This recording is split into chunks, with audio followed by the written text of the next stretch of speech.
Salut à tous, aujourd'hui on va parler de la relation entre la Waffen-SS et la Wehrmacht. Vous allez voir, c'est assez intéressant, c'est assez ambigu, des fois ils se taclent à la gorge, des fois ils s'aiment bien, et bien on va voir tout cela en détail. De base, c'était très strict, la Waffen-SS, pour y rentrer il fallait faire 1m75, 1m80, être blond aux yeux bleus, d'ascendance allemande, enfin il y avait un énorme pataquès, et au fur et à mesure que toutes les unités commencent à fondre, il n'y a plus personne, on prend évidemment un peu tout le monde. On racle les fonds de tiroir comme on dit dans le jargon, et là, c'est plus trop cohérent. Voici quelques chiffres pour illustrer mes propos. Dans la Waffen-SS, il y avait 400 000 SS allemands et environ 300 000 étrangers, dont 175 000 soviétiques et même 3 000 indiens. Alors un autre fait marquant en parlant de chiffres, c'est qu'au début il n'y a pas beaucoup de Waffen-SS, et au fur et à mesure ça va monter, et puis là plus ça monte évidemment, plus la qualité se détériore. Ils sont 100 000 en 1940, puis fin 1943 ils sont quasiment 1 million, c'est énorme. Et ça a plus que des SS le nom, souvent c'est du fond de tiroir recruté à l'arrache pour boucher les trous, donc c'est pas ouf. Faut savoir qu'il y a énormément de volontaires étrangers, et puis souvent leur morale est très moyen, donc s'ils peuvent se barrer à la moindre occasion, ils le feront. Par exemple, en 1944, il y a une unité de Waffen-SS ukrainiens qui tue leur cadre allemand et qui passe du côté de la résistance.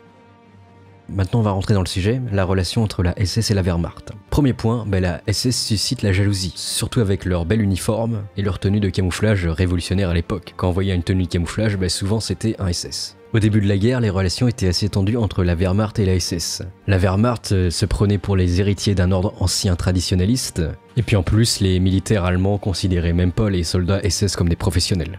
Donc ça c'était plutôt vrai au début de la guerre, mais au fil du temps, ils vont quand même gagner un peu d'expérience, les SS. Bon après ça va chuter évidemment avec leur nom, mais au début c'était un petit peu amateur, mais au fil de la guerre ça va quand même un petit peu s'améliorer.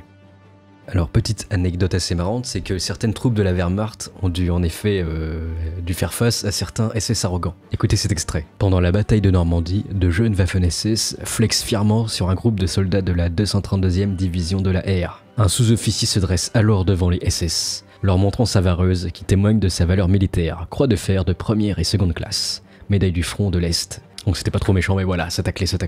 Second exemple, lors de la traversée de la Seine, les Waffen-SS prétendent bénéficier de la priorité de passage. Ah, c'est le passe-droit. Ils passent un peu devant tout le monde comme en boîte de nuit, les VIP, les habitués, les stigmatisant comme les hommes qui ont perpétué l'attentat contre le fameux peintre autrichien lors du 20 juillet, n'est-ce pas? Et de ce fait, certains généraux se plaignent que ils sont trop arrogants. Bayerlein et Kuznets signalent que les Waffen-SS s'arroguent effectivement des points de passage. Alors certes, certains Waffen-SS n'étaient pas trop aimés, mais il y en avait d'autres, ils étaient quand même appréciés comme camarades. Certaines divisions d'élite SS, les soldats de la Wehrmacht étaient très contents de les avoir. Par exemple, la Panzer Division SS était souvent employée comme pompiers du front. C'est eux qui bouchaient les trous, qui contre-attaquaient, qui soutenaient toujours leurs camarades, donc eux, ils étaient bien appréciés. Petit rappel, oui, toutes les unités allemandes ne sont pas forcément ultra motorisées et ultra blindées, donc quand t'as une unité blindée à côté de toi, t'es très content de l'avoir.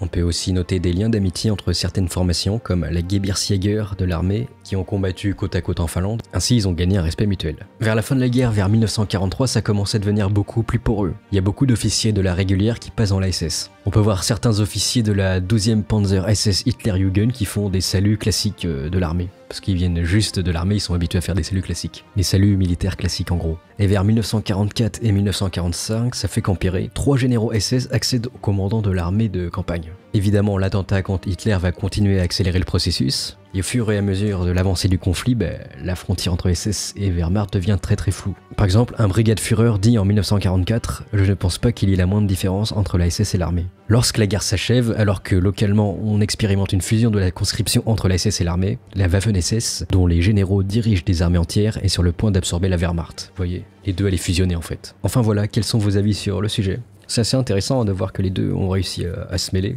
Ils s'aimaient pas trop en mode shonen au début et après ça a fusionné, c'est assez cocasse. Au début c'était très bien marqué, la Wehrmacht traditionnaliste, la Waffen-SS beaucoup plus politique et censée représenter l'élite, et au fur et à mesure ça se brouille, il n'y a plus vraiment d'idéologie, ça se mélange, et voilà. Ah voilà, laissez vos avis dans les commentaires. Salut